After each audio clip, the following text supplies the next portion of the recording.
Muchas gracias, César. Muchachos, muy buenas noches. Qué alegría es poder compartir este momento con ustedes.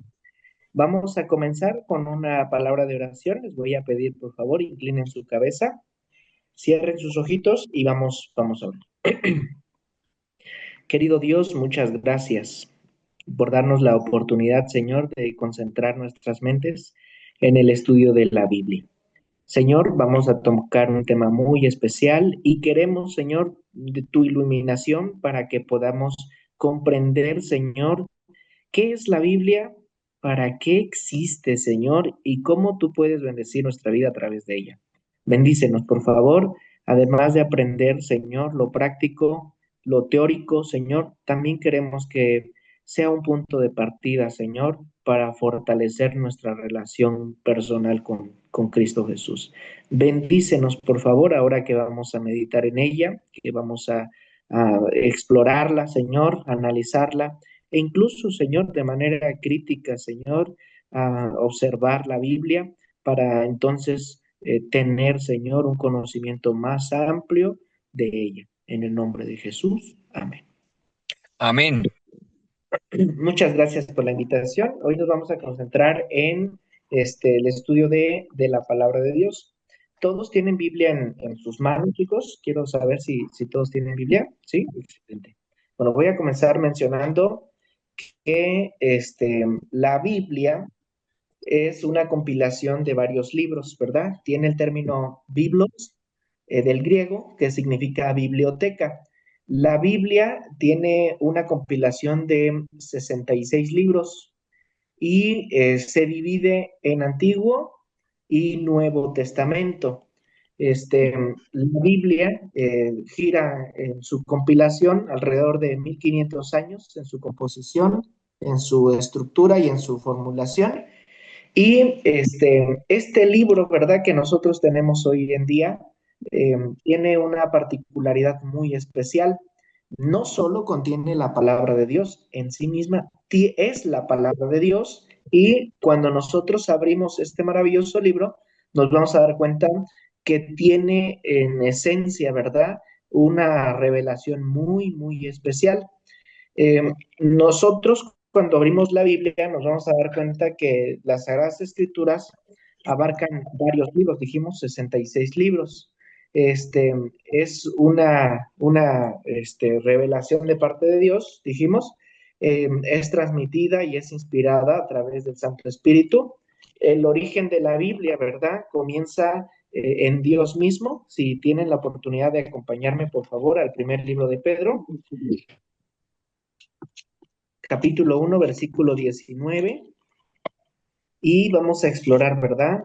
En este sentido, ¿de dónde viene la Biblia? ¿Cuál es su composición y su autor principal? Primero de Pedro, segunda de Pedro, capítulo 1, versículo 19 y 21. Dicen de esta forma: tenemos también la palabra profética más segura, la cual hacéis bien en estar atentos, como una antorcha alumbra en un lugar oscuro hasta que el día se esclarece y el lucero de la mañana sale en nuestros corazones. Entendiendo primero esto, que ninguna profecía de la Escritura es de interpretación privada, porque nunca la profecía fue traída por voluntad humana, sino que los santos hombres de Dios hablaron siendo inspirados por el Espíritu Santo. Nosotros mencionamos hace un ratito, la Biblia es un compendio de libros, son 66 libros que entran en el canon bíblico, y dijimos que estos libros que entran en este canon vienen a estructurarse en un tiempo aproximado de 1500 años. Hay una división de un Antiguo Testamento y de un Nuevo Testamento. Yendo a la historia de la Biblia, nos vamos a dar cuenta que varias personas escribieron la Biblia, entre ellos profetas, poetas, pastores, hombres y mujeres, niños y adultos. Muchas personas contribuyeron a escribir la Biblia, pero la Biblia describe, ¿verdad?, su origen en la mente de Dios. Es el Espíritu Santo quien inspiró a hombres y mujeres, ¿verdad?, para escribir este mensaje bíblico. Ahora, hay una manera en la que nosotros podemos entender la palabra de Dios. La revelación de parte de Dios viene de una manera tripartita. Por excelencia, el libro que más nos habla de Dios y una revelación general de Dios, ¿verdad?, hacia la humanidad, pues es la naturaleza.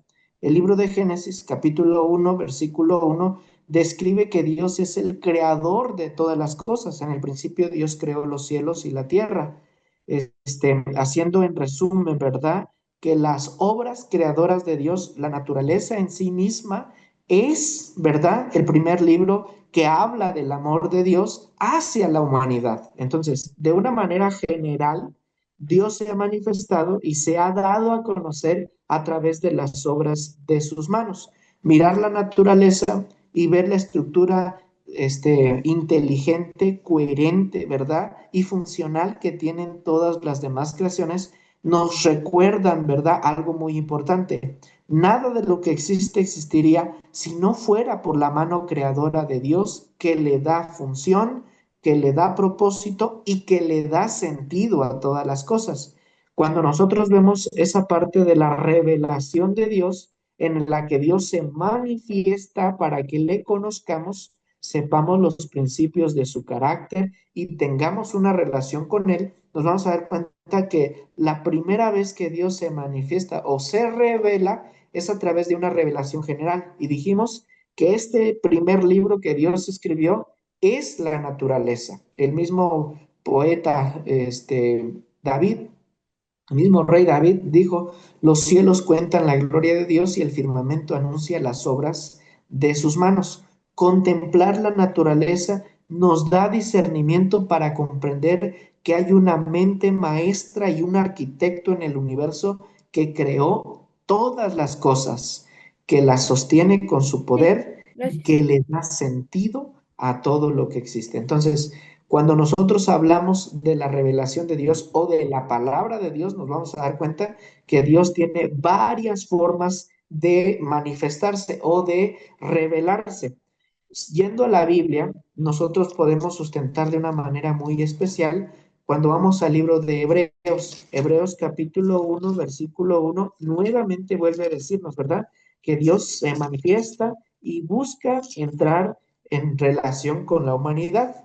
Y dijimos que lo hace de maneras muy específicas. Primer capítulo del libro de Hebreos 1:1. Dios, habiendo hablado muchas veces y de muchas maneras en otro tiempo a los padres por los profetas. Verso 2. En los postreros días nos ha hablado por el Hijo, a quien constituyó heredero de todo y por quien asimismo hizo todo el universo. ¿Cuál es la revelación general de Dios? Dijimos, la naturaleza. Esa es la revelación general, recuérdenlo. El sustento bíblico para esto es Hebreos capítulo 1, versículo 1 y 2. Es Dios mismo quien hizo el universo. Por eso se llama así, un solo verso.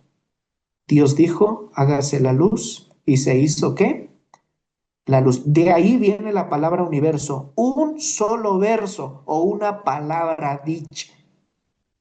Está en completa sintonía con el relato bíblico de Génesis. Revelación general, dijimos, la naturaleza. El primer libro escrito por Dios en la que Él impresiona la mente del hombre y muestra, ¿verdad?, que es soberano, autor, consumador de la creación, sustentador de la misma y salvador.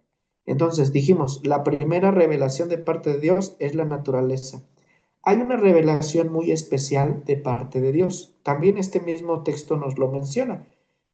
Dios habiendo hablado muchas veces y de muchas maneras en otros tiempos por los profetas. El texto que leímos en Primera de Pedro nos dijo que ninguna profecía vino por voluntad humana, sino que los hombres de Dios, los santos hombres de Dios, fueron inspirados a través del Espíritu Santo para compartir un mensaje de parte de Dios. Entonces, eso quiere decir que el don de profecía es la revelación especial. Y si nosotros somos muy concretos en cuanto a lo que se refiere el don profético, vamos a darnos cuenta que la Biblia en sí misma es todo resultado de la profecía, es resultado de la manifestación especial de parte de Dios, en el que el Espíritu Santo se revela a los hombres y les da un mensaje para que ellos puedan manifestar la obra, la gracia y la salvación de nuestro Dios. Entonces, la Biblia, desde el Génesis hasta el Apocalipsis, hablan de Cristo Jesús, quien es el foco central de este tema, ¿verdad? Que es la palabra de Dios. Dijimos hace un momentito en el texto de Hebreos que es el mismo Jesús la revelación más especial que Dios ha manifestado. Y la Biblia tiene en sí una característica muy, muy especial, que al ser revelada en esta forma, a través de la profecía, toda la Biblia se concentra a hablar de una sola persona. Y ahí es donde nosotros descubrimos que la palabra de Dios no solamente se concentra en un libro con capítulos y versículos. La Biblia solamente es el resultado, ¿verdad? De alguien que es la palabra de Dios y ese alguien es Cristo Jesús. La Biblia, desde Génesis hasta el Apocalipsis, vamos a notar que tiene la facultad de mostrar a Jesús como el foco central de la revelación máxima de Dios. Y ahí es donde entramos a la segunda parte. Dijimos, de forma general, la naturaleza. De una forma especial, la Biblia. La Biblia. Y dijimos que el método que utilizó Dios para revelarse a través de la Biblia fue el método de la inspiración, en el que el Espíritu Santo llamó a hombres de diferentes lugares, en diferentes épocas del tiempo, y les reveló un conocimiento y una sabiduría muy especial. Cuando nosotros ubicamos la Biblia y engranamos, ¿verdad? Los textos bíblicos, nos vamos a dar cuenta que el que escribió Génesis y el que escribió Apocalipsis nunca se conocieron, ni siquiera vivieron en el mismo lugar y bajo la misma época, pero su mensaje es bastante especial, es bastante unificado. Y en aquellos entonces, ¿verdad? No había copyright, no había San Google, ¿verdad? Ni copy page. Entonces, nosotros podemos darnos cuenta que definitivamente tuvo que haber la intervención de algo sobrenatural para que existiera este libro. Además de que es el libro por excelencia, ¿verdad? Que tiene la cualidad de transformar el carácter y la vida de las personas. El mensaje de la Biblia no es un mensaje cualquiera, no es una simple news, ¿verdad? No, el mensaje de la Biblia habla de Jesús como centro y motor de todo el universo. Entonces, cuando nosotros vemos la revelación especial que dijimos que es las Sagradas Escrituras o la Santa Biblia, nos vamos a encontrar que en esencia la Biblia nos habla de Cristo. Y esta es la tercera revelación de parte de Dios. Y esta, por sobre todas, es la máxima revelación de Dios. Si usted quiere conocer de una manera muy especial a Dios, entonces tiene que mirar la vida de Cristo Jesús. Porque nadie puede llegar al Padre si no es por medio de Cristo Jesús. Hasta aquí nosotros sabemos que las Sagradas Escrituras comprende una revelación en la que Dios se muestra y tiene la iniciativa de acercarse a la humanidad, teniendo así, ¿verdad? El poder comenzar, ¿verdad? Una comunicación y una relación muy especial con el ser humano. Dijimos, la Biblia tiene un origen en la mente de Dios, la Biblia tiene una esencia espiritual, la Biblia nace en la mente de Dios, pero es Dios quien utiliza al ser humano para que la Biblia pueda entrar en un contexto y en una idiomática humana y sea comprensible para nosotros.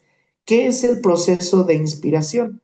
Cuando nosotros vamos a la palabra de Dios, nos vamos a dar cuenta que el proceso de inspiración es el proceso en el que Dios se revela a la humanidad y la humanidad comparte estos mensajes. Un ejemplo de ellos, vamos a ir al libro de Daniel, por favor.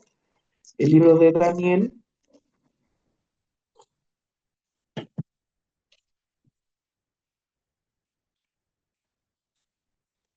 Y es Ezequiel, y luego está Daniel.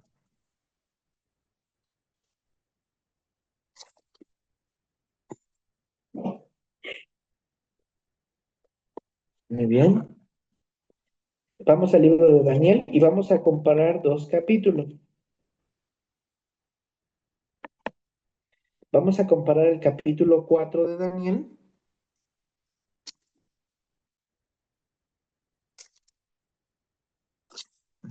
El capítulo 4, verso 1. Nabucodonosor, rey a todos los pueblos, naciones, lenguas que moran en toda la faz de la tierra. Paz sea multiplicada.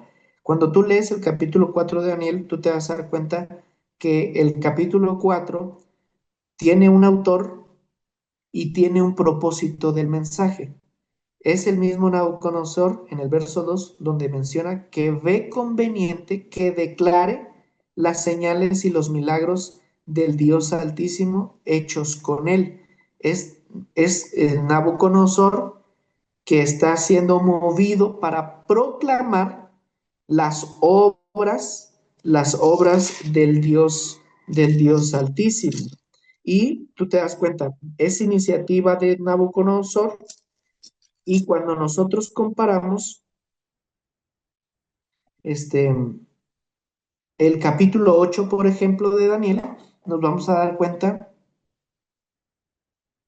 que hay una diferencia. Lo que Daniel habla en el capítulo 8 no es iniciativa propia, sino es producto de la visión o de la revelación de parte de Dios. En el capítulo 8, verso 1 dice, en el año tercero del reinado del rey Belsasar, me apareció una visión, ¿a quién? A mí, Daniel, después de aquella que me había aparecido antes. El mismo texto describe, ¿verdad?, que lo relatado a continuación no es de iniciativa propia del mensajero, sino viene de parte de Dios. Y eso es lo que se conoce como inspiración. Es Dios quien se revela al profeta y el profeta, al tener la inspiración, redacta, proclama o anuncia un mensaje que viene de parte de Dios. Muy bien. Hasta aquí ya sabemos cómo comienza, ¿verdad? La historia de las Sagradas Escrituras. Muy bien. Quiero mencionar este, una, una, este, una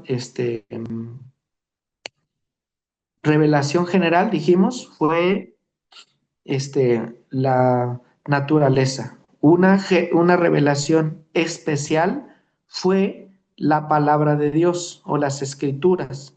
Y ya nosotros vimos en qué consiste, ¿verdad? La manera de revelarse, ¿verdad? O el proceso de inspiración. Cuando nosotros miramos los textos de la Biblia, nos vamos a dar cuenta que Dios nunca utiliza el dictado mecánico. ¿Qué es el dictado mecánico? Nunca vamos a ver al profeta entrar en trance o salir de sí mismo, ¿verdad? Y comenzar a transcribir. No, no, no. Usted va a ver siempre al profeta entrar en visión o en sueño, y luego de entrar en visión y en sueño, entonces sí, relatar o proclamar lo que vio y lo que escuchó.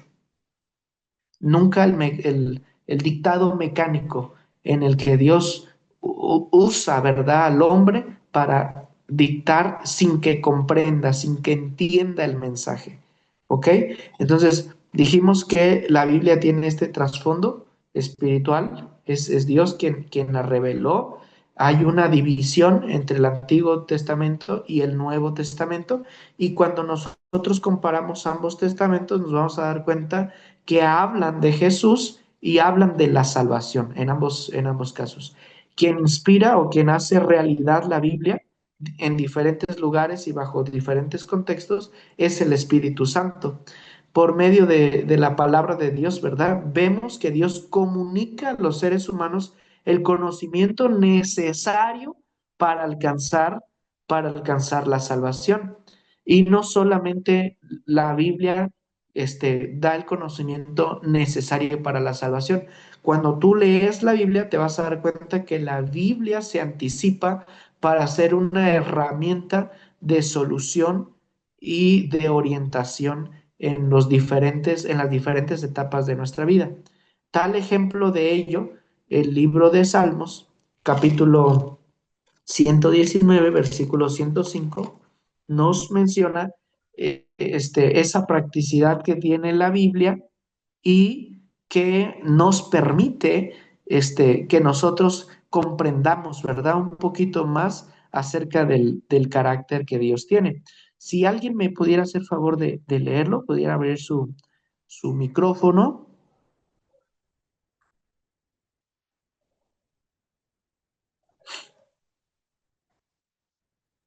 Sí, yo la tengo. Es 119, 105, ¿verdad? Sí, por favor. Dice, dice así, lámpara es a mis pies tu palabra, una luz en mi camino. Lámpara es a mis pies tu palabra y una luz a mi camino. La Biblia se convierte en una fuente de orientación, y de orientación cuando nosotros vemos la practicidad que tiene la Biblia para la toma de decisiones. El mismo rey David dijo, lámpara es a mis pies tu palabra y lumbrera a mi camino. Y aunque lo está hablando de una manera poética, se entiende, ¿verdad? A la luz de lo figurado en la toma de decisiones, la orientación y el enfoque que tienen las Sagradas Escrituras. La Biblia revela a Dios, por supuesto, y expone la humanidad, expone nuestras necesidades y la dificultad que tenemos de encontrar diversas soluciones. Y no estoy tratando de decir que por sí solo el ser humano sea incapaz de hacer algo bien. No, no, no se me confunda. Estoy tratando de decir que en los eventos que trascienden a la naturaleza humana, como la muerte o el pecado, nosotros vamos a encontrar verdadera solución en en la palabra de Dios. Cuando nosotros miramos los enfoques que tiene la Biblia, nos vamos a dar cuenta que la Biblia nos presenta a nosotros el término del pecado y de la condición humana. Vamos a identificar que la Biblia nos expone un alejamiento por el pecado del hombre con Dios y también nos regala la Biblia o nos aporta en sus enfoques el poder encontrarnos con la solución dada por Dios, que es a través de Cristo Jesús. Jesús se convierte en el foco central de las Escrituras, tanto del Antiguo Testamento como del Nuevo Testamento. Vamos a notar dentro la idiomática bíblica, vamos a encontrar dentro de la estructura bíblica que se habla de Jesucristo como el Mesías, como el Redentor del mundo, como el Salvador, y nos vamos a dar cuenta que tiene una máxima exponencia del carácter de Dios, porque como mencionamos antes, Él es la máxima revelación de Dios. Eso quiere decir que la palabra de Dios en lo que concierne a ser la revelación de Dios, no se cierra la Biblia solamente a el libro en sí mismo, sino a la persona. Eso quiere decir que la palabra de Dios no es un objeto, es una persona. El libro de San Juan, capítulo 1, versículo del 1 al 4 nos da esa evidencia.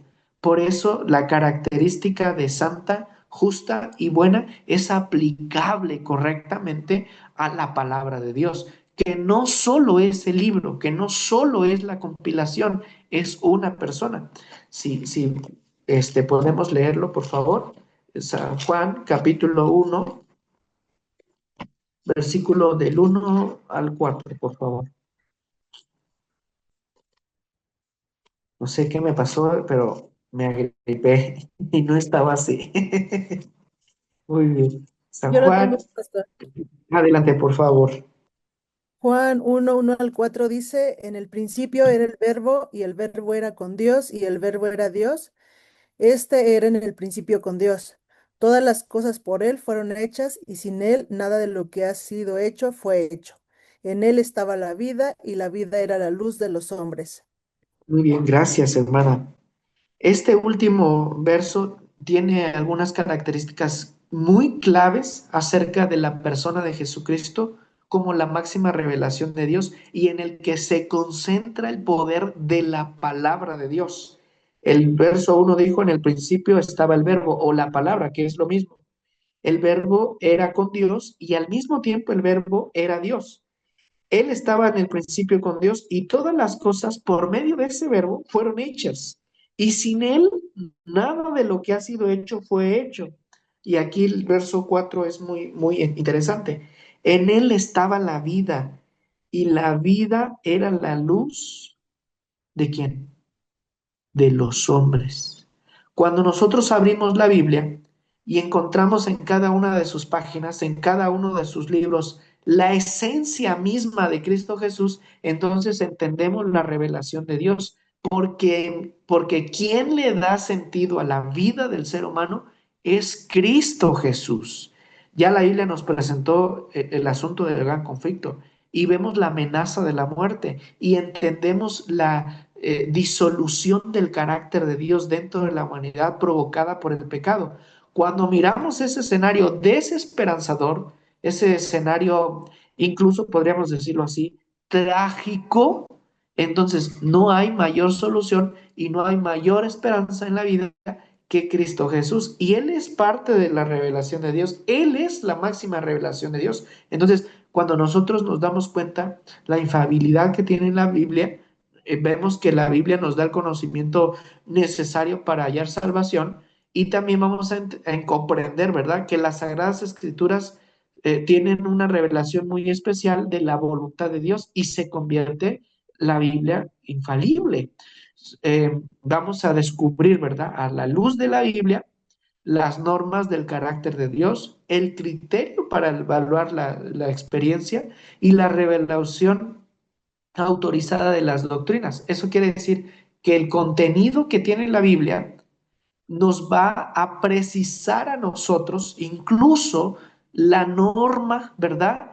De la fe cristiana. Eso quiere decir que la Biblia es capaz de sustentar nuestras creencias particulares, nuestras posturas e incluso nuestra resolución a creer acerca de Dios, acerca de su poder y de sus actos a través de ella. Es la Biblia la única norma de fe para todos los cristianos. En ella se fundamentan nuestras creencias, en ella se fundamentan nuestros principios, en ella se fundamentan nuestro estilo de vida y es ahí donde nosotros podemos entender que la Biblia está autorizada, ¿verdad? Y tiene autoridad en sí misma para que nosotros podamos sustentar una creencia o un estilo de vida en el contexto, ¿verdad?, de la revelación, en el contexto de lo que es las Sagradas Escrituras. Vamos a ver un registro fidedigno de los actos que Dios hace realizados en el curso de la historia. Vamos a ver a la luz de la iluminación bíblica los actos de Dios entrar y salir de una manera temporal en el tiempo, en la historia de la humanidad, y vamos a ver ese principio en el que Dios es el primero en iniciar un contacto de relación con la humanidad.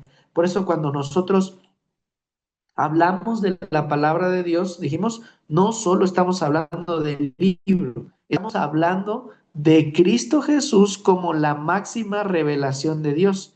Y ya nos dimos cuenta la autoridad que tiene la Biblia en sí misma, y ya nos dimos cuenta, ¿verdad?, que la Biblia se convierte como en la norma de fe y la base principal de nuestras creencias. La Biblia es histórica, la Biblia es profética, y la Biblia también es lógica. Si alguien alguna vez creyó o dio una suposición acerca de que la Biblia era invento, es producto, ¿verdad?, de la creatividad del ser humano, nos vamos a dar cuenta que la Biblia arroja datos científicos, momentos históricos que garantizan su veracidad y su autoridad. Por ejemplo, en el contexto del estudio bíblico, de una forma teológica, al estudiar la Biblia nos vamos a dar cuenta que la podemos estudiar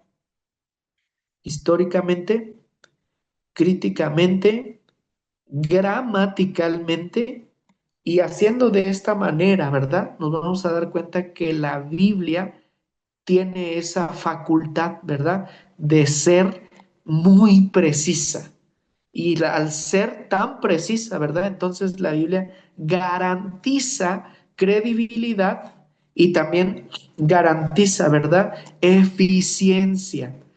El método que se utiliza para investigar la Biblia es ese, método histórico, crítico, gramatical. Hay una manita levantada, por favor. Abra su micrófono. Sí, pastor, ¿qué hay con las diferentes versiones de la Biblia? ¿Esto aplica para todas? Que sea histórica, bueno, histórica y profética, sí, pero que sea, como dijo, congruente o algo así. Sí, en el asunto de las traducciones, vamos a ver el método histórico, crítico, gramatical, muy de cerca. Eh, ¿En qué consiste este método? Bueno, primero en la parte histórica. Cuando nosotros miramos dónde aparecieron los primeros rollos, vamos a dar cuenta que tienen una particularidad estos rollos. Hay una compilación de varios rollos y varios manuscritos, lo que garantiza que el libro es real. Aunque tiene varias copias, nosotros vamos a darnos cuenta que en su proceso idiomático es el mismo mensaje. En el efecto de las traducciones, nosotros vamos a ver algunas diferencias en la idiomática. Sin embargo, el mensaje de la Biblia es el mismo. Es importante que nosotros entendamos, ¿verdad? Que en el proceso de la traducción de la Biblia o incluso de la investigación bíblica, no hay muchas variaciones, pero sí hay algunas inclinaciones, ¿verdad? De ciertos grupos eh, de estudios o de estudiantes o de investigadores bíblicos que pueden darle una orientación al texto bíblico para acreditar, ¿verdad? Una postura o una convicción teológica, ¿verdad? Pero cuando nosotros hacemos una comparación, por ejemplo, de esta Biblia que es la más común, que es la Reina Valera 60, con otra Biblia muy popular también, que es la Biblia latinoamericana o la Biblia de Jerusalén, ¿verdad? Nos vamos a dar cuenta que en la traducción son muy similares, porque el hecho de traducir la Biblia no le da variabilidad, pero a la hora de interpretar, ya ahí vamos a notar algunas diferencias. Por ejemplo, cuando nosotros comparamos la Biblia latinoamericana o de Jerusalén, conocida así también como la Biblia católica, esta versión que es 60, que es aceptada por gran parte de la cristiandad, vamos a notar una gran diferencia, por ejemplo, en la traducción Dios habla hoy, por ejemplo, que es utilizada por un grupo específico de cristianos, también teólogos, también investigadores de la Biblia, pero a la hora de traducir con el método, no utilizan, ¿verdad?, esa parte idiomática como fundamento de la traducción, sino que hacen una aportación, ¿verdad?, o una deducción en la forma de traducir que puede arriesgar, ¿verdad?, el mensaje de la palabra de Dios. Hay algunas versiones de la Biblia que, por ejemplo, no fundamentan a Jesús como parte de la divinidad, como uno con Dios, ¿verdad? Entonces ahí es donde nosotros tenemos que estar muy listos, ¿verdad? En lo que dice la Biblia. No necesitamos saber idioma original de la Biblia, pero sí saber comparar las diferentes versiones y ver en una secuencia, ¿verdad? Crítica, histórica y lingüística, esa parte, ¿verdad? Que fundamenta el texto bíblico. Entonces, cuando hablamos del método histórico bíblico, gramatical, nos vamos a centrar precisamente en los datos históricos. Nótese que la Biblia da origen a la escritura. cuando viene el asunto de la Biblia, cuando se descubren los rollos, ahí vamos a ver esa parte de la escritura como una parte que desarrolla la Biblia y que maximiza, ¿verdad? Entonces, nosotros nos vamos a dar cuenta de una manera muy, muy estructurada que la Biblia tiene una parte muy, muy interesante. Al estudiarla, dijimos, vamos al hecho histórico, lo hacemos de una manera crítica, nunca vamos a dejar la parte lógica o científica a un lado, no, siempre se van a leer a la luz de la Biblia y vamos a participar o a vigilar muy bien la parte de la idiomática, en donde nosotros no interpretamos a lo que yo pienso o creo que lo que quería decir el escritor bíblico, sino que yendo con un método lingüístico, gramatical, entonces ya no es lo que yo pienso, sino realmente lo que el escritor bíblico quiso decir. Hay un ejemplo, ¿verdad? Cuando Jesús está en la cruz, algunas convicciones cristianas mencionan, ¿verdad? Que el ladrón en la cruz ese mismo día ascendió al cielo, porque cuando tú lees el relato bíblico, dice el ladrón, acuérdate de mí cuando vengas en tu reino. Y Jesús contesta diciendo, te digo hoy que estarás conmigo en el reino. Y aquí es la parte lingüística y gramatical la que se tiene que estudiar precisamente, porque si no, entonces nosotros vamos a interpretar de una manera distinta o errada, ¿verdad? Él decía, él aseguraba, él prometía, él garantizaba su promesa hoy, que estaría con él en el reino. Y él mismo mencionó cuando él regresara en gloria y majestad. El mismo ladrón da esa aportación de esa fe y esa confianza que había descubierto, por supuesto, bajo la autorización de la misma palabra de Dios revelada en el tiempo en el que les había tocado vivir. Entonces, nosotros ya nos dimos cuenta que es muy importante esa parte de la idiomática en el contexto de la investigación bíblica. No es lo que yo pienso del texto, sino lo que realmente el autor bíblico quiso decir, y la lingüística y la parte gramatical, pues ahí es muy precisa, ¿verdad? Ahí es bastante directa. Entonces, hasta aquí nosotros vimos el trasfondo de los, de la palabra de Dios, la parte en la que tiene autoridad en sí misma, ella fundamenta la parte de nuestras creencias, se convierte en la única norma de fe para los cristianos y nosotros nos vamos a dar cuenta que la evidencia de su autoridad pues, no viene porque la interpretación venga del profeta mismo, sino porque el Espíritu Santo es quien reveló. Y al comparar los textos bíblicos, nosotros nos damos cuenta que no hay una variación o que hay una discrepancia entre ellos mismos. Al contrario, hay una fundamentación y un refuerzo entre ellos mismos.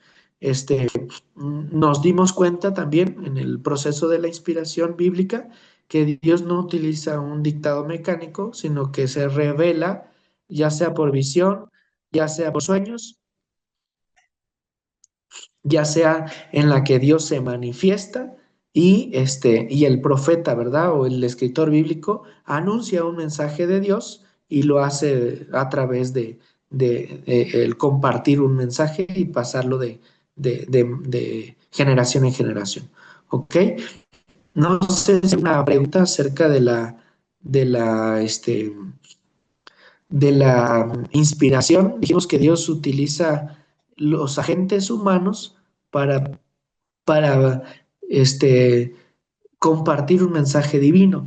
No podría ser de otra forma. Dios no podría hablar en otro lenguaje distinto al del ser humano, porque entonces sería muy difícil para el ser humano entenderlo o interpretarlo. Forzosamente, en el efecto de la inspiración, vamos a ver a Dios usar a personas con un lenguaje humano para que pueda revelar un mensaje divino. No sé si hay alguna duda en relación a la inspiración. ¿Ya se durmieron, chicos? No, pastor. No. Muy bien. Hay esa actitud en la palabra de Dios. Nosotros vamos a ver que la misma Biblia en sí mismo da una precisión bastante interesante en acontecimientos históricos. Por ejemplo, cuando la Biblia habla acerca de la venida del Señor Jesús, la Biblia hace algunos pronunciamientos acerca de eventos que ocurrirían previos a la venida de Jesús. Por ejemplo, cuando la Biblia habla de las señales de la venida del Señor Jesús, vamos a ver señales cósmicas que son parte de la precisión bíblica, tanto en lo profético, tanto en lo histórico y específicamente tanto en lo doctrinal. Por ejemplo, cuando nosotros, y agarré mi fe de Jesús precisamente porque hay una exactitud en cuanto a los eventos. Por ejemplo, cuando nosotros vemos las señales cósmicas, esas que predice el libro de Apocalipsis 6, 12 y 13, el libro de Isaías 24, 23, Joel 30 y 31, Marcos 13, 24 y Mateo 24, 29, vamos a dar cuenta de la exactitud de los eventos. Por ejemplo, el gran terremoto, donde la Biblia menciona, miré cuando se abrió el sexto sello, y aquí que fue hecho un gran terremoto, y el sol se puso negro como saco de silicio, y la luna se puso sobre la tierra. Tal terremoto ocurrió el 1 de noviembre de 1755 y destruyó Lisboa, sacudiendo el norte de Europa, sacudiendo Europa y el norte de África. El oscurecimiento del sol que menciona Isaías 24, 23, Joel 2, 30 y 31, Marcos 13, 24 y Mateo 24, 29. Este evento extraordinario ocurrió el 19 de mayo de 1780. Amaneció normal y a la media mañana una extraña oscuridad cubrió gran parte de los Estados Unidos. El fenómeno fue tan maravilloso cuyo relato será siempre con interés y no habrá ninguna filosofía que jamás pueda explicarlo. La caída de las estrellas fugaces de Joel 2, 10, 3, 15, Mateo 24, 29 y Apocalipsis 6, 13 menciona, esta notable señal ocurrió la noche del 13 de noviembre de 1833. Un testigo presencial fue quien dijo que las estrellas caían como de tal profusión que a la luz de ellas se podía leer un periódico. La Biblia tiene eventos históricos cumplidos con exactitud y ahí es donde nosotros vemos la parte de la precisión que tiene la Biblia. Entonces, para ir cerrando esta primera, este primer estudio, nosotros descubrimos a la luz de la Biblia las características del carácter de Dios a través de sus enseñanzas y notamos en ella, ¿verdad?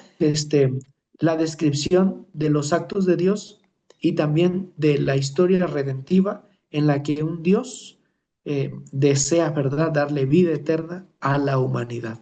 Entonces, en este primer estudio descubrimos que la palabra de Dios no se centra solamente en la compilación de 66 libros, sino que la palabra de Dios es una persona, es Cristo Jesús, es santa, es justa y es buena.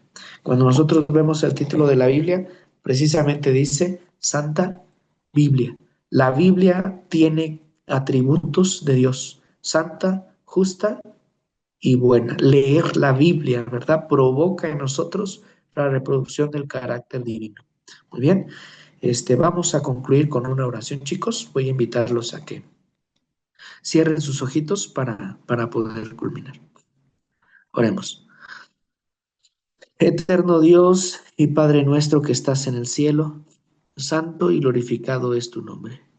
Muchas gracias te damos por darnos la oportunidad de entender, Señor, que tu palabra eh, tiene un principio sólido, Señor, que esos hombres y mujeres que recibieron visiones y sueños, Señor, fueron llamados por el Espíritu Santo para proclamar un mensaje de esperanza, en el cual estas personas, Señor, comunicaron un mensaje y éstas pasó de generación en generación. La exactitud de la Biblia, su preeminencia, su sabiduría, Señor, contribuyen a que la Biblia pueda orientar y llevar al ser humano a encontrar verdadera salvación y justicia en Cristo Jesús. Señor, la Biblia está autorizada, tiene veracidad en sí misma, Señor, tiene un origen divino, incluso, Señor, tiene una manera de manifestarse, Señor, que causa una gran impresión en nuestras mentes, reconociendo que sin la participación de Dios, la Biblia no pudiera haber sido, no hubiera podido ocurrir. También, Señor, notamos esta noche que la Biblia tiene unidad en sí misma. Los textos de la Biblia, Señor, escritos por diferentes autores en diferentes lugares, bajo distintas circunstancias, está unificado. La misma justicia, la misma salvación, el mismo carácter del cual habló Juan, también lo habló Santiago, también lo hablaron los profetas del pasado, Señor. Y por eso nosotros miramos, Señor, a la Biblia como la única norma, Señor, de fe para los cristianos, en donde sustentamos nuestras creencias y nuestros estilos de vida. Bendícenos, Señor, que al leer tu palabra, esa fuente de orientación pueda ser, Señor, de gran bendición para nosotros. Y leer tu palabra, Señor, sea una experiencia confortable, maravillosa, Señor, y también, Señor, práctica en nuestra vida diaria. Lo rogamos de esta forma en el nombre precioso de Jesús, nuestro Señor. Amén.